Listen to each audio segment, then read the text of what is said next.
Nat, Moy, Iya. lu pernah kan pulang dari mall pas mau tutup? Iya. Biasanya pas pulang dari bioskop tuh.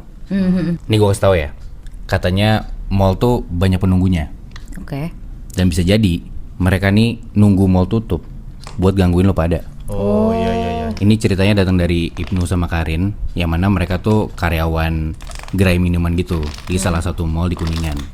Nah ini kondisinya tuh udah tutup mallnya, toko di kanan kiri mereka juga udah tutup.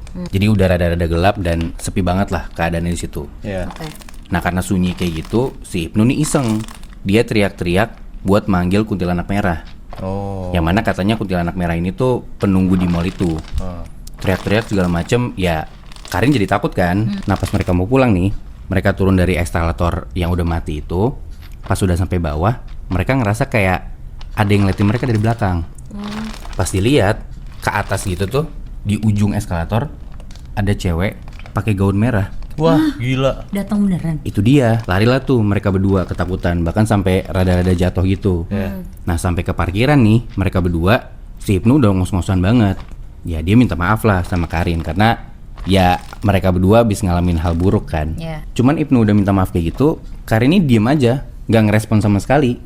Pas Ibnu ngeliat ke samping, dia tuh ngeliat si Karin ini lagi berdiri, bengong, tatapannya kosong aja itu ke depan. Ya Ibnu bingung dong, nih kenapa nih temen gua? Ditanya-tanya tepuk-tepuk sampai digoyang-goyang nih Karin, gak ngerespon apa-apa. Tapi tiba-tiba si Karin nengok ke arah Ibnu, terus langsung nyengkrem pundaknya Ibnu dan melotot kayak orang kesurupan gitu. Anjir.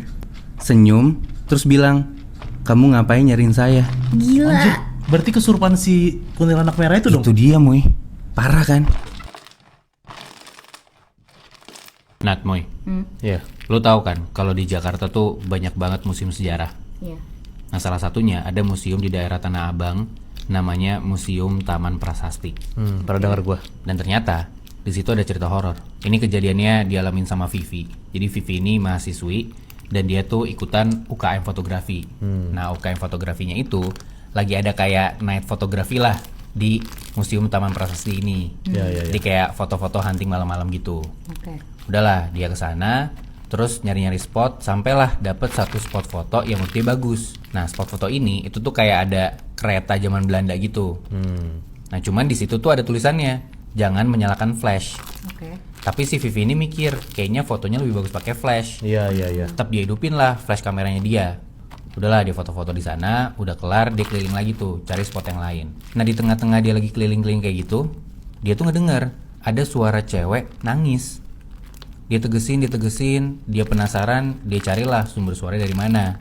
Pas dia cari-cari, ternyata sumber suaranya itu ada di spot foto yang tadi tuh, yang di deket kereta zaman Belanda. Oke. Deketin, suaranya makin kenceng. Nah pas Vivi lihat di belakang kereta zaman Belanda itu ternyata ada cewek pribumi, palanya berdarah, kakinya juga remuk, terus ngesot ke deket si Vivi sambil nangis-nangis minta tolong. Anjir tuh setan berarti Bi. Itu setan Moy. Gila. Serem banget kan? Hah. Nah Vivi panik tuh, dia kabur dari sana. Udah sampai rumah, udah mulai tenangan lah. Dia cek-cek tuh kameranya, mau ngeliat hasil foto yang tadi. Pas dia cek, ternyata foto-foto yang dia udah ambil hilang semua Nat, Moy. Lah, kayak item aja gitu. Nah di tengah Vivi lagi bingung kayak gitu, tiba-tiba Vivi ngedenger dari arah luar kamar dia ada suara cewek nangis. Terus pas dia lihat ke sela-sela pintu bawah itu, pintu kamarnya, kayak ada bayangan yang gerak-gerak gitu. Oke. Vivi jalanlah ke pintu kamarnya, dia ngintip keluar. Pas dia lihat, ternyata di depan kamarnya Vivi itu ada cewek yang tadi, cewek pribumi itu ngesot ke deket Vivi sambil teriak-teriak minta tolong. Anjir, ngikut sampai rumah berarti ya, Nat? Serem banget kan? Wih, Nat, lo pasti pada tau Falak kan? Iya, tahu. Falak itu kan hantu biarawati. Nah, lo percaya nggak kalau gue bilang di Indonesia tuh ada cerita horor juga tentang hantu biarawati. Latar kejadiannya terjadi di salah satu biara di Jawa Barat. Yang ngalamin ini dua anak SMA Katolik, namanya Maria dan Agustin. Mereka itu lagi ikut kegiatan sekolahnya, kayak ada pembinaan gitu lah di biara. Nah, ada satu momen mereka tuh lagi jalan di satu lorong di biara itu. Mereka tuh lagi nyari orang buat minta lilin, buat kegiatan mereka lah. Tapi di lorong itu tuh kosong banget, nggak ada siapa-siapa Bi. Nat, sampai akhirnya mereka denger ada kayak gemerincing rantai gitu, suara gemerincing rantai, kebayangan loh. Nah dengar kayak gitu mereka mikir kayak, oh ada orang. Akhirnya mereka ikutin lah tuh sumber suaranya. Nah di situ mereka ngelihat ada dua biarawati lagi berdiri sebelahan. Posisinya dua biarawati ini nih mungkin mereka. Nah tapi anehnya mereka berdua tuh ngelihat kaki dan tangan dua biarawati ini nih dirantai satu sama lain. Jadi suara gemerincing rantai itu ya berasal dari dua biarawati itu. Di situ Maria sama Agustin nyobalah manggil si suster ini. Suster, boleh minta tolong? Nah di situ susternya nengok ke belakang dan ternyata susternya itu kembar Bi. Tapi muka kedua biarawati ini dari setiap lubang yang ada di muka mereka itu tuh ngeluarin darah hitam. Ngeliat kayak gitu, Maria sama Agustin langsung teriak kenceng banget dan satu biara tuh nyamperin mereka lah. Dan salah satunya yang nyamperin mereka itu adalah kayak pemimpin biaranya, namanya Romo Jati. Dan situ Romo Jati bilang benar kalau yang dilihat sama Maria dan Agustin itu yang ada dua sosok biarawati kembar itu beneran setan. Karena sebenarnya ada satu kejadian di masa lalu yang dialamin sama dua biarawati ini sampai akhirnya mereka gentayangan. Nah kejadiannya, jadi dulu ada perempuan kembar yang datang ke biara ini. Mereka tuh bilang mau tobat dan mau jadi biarawati karena kata mereka orang tua dan kakek nenek mereka itu kayak menganut ajaran satanis gitu lebih Nat. Yang imbalannya adalah kemakmuran dan kekayaan. Karena perempuan kembar ini nggak mau dosa turun ke mereka, akhirnya mereka mau jadi biarawati aja. Waktu itu pemimpin biara itu yang namanya Romo Jati ya seneng lah dengernya, langsung dibuka lah pintunya lebar-lebar buat kayak udah ikut aja sini. Akhirnya dua perempuan kembar ini tinggal di biara itu dan jadi biarawati. Nah ada di satu momen Nat, dua perempuan kembar ini kepergok sama Romo Jati.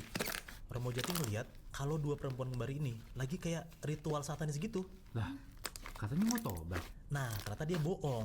Romo Jati tuh ngelihat ada lilin-lilin, ada kayak buku mantra gitu. Dan ternyata Romo Jati tuh baru tahu kalau mereka berdua ini sebenarnya nggak mau tobat. Tapi mereka tuh diutus sama keluarganya buat masuk biara dan dalam tanda kutip ya kayak langsung nyerang ke dalamnya. Wah, gila.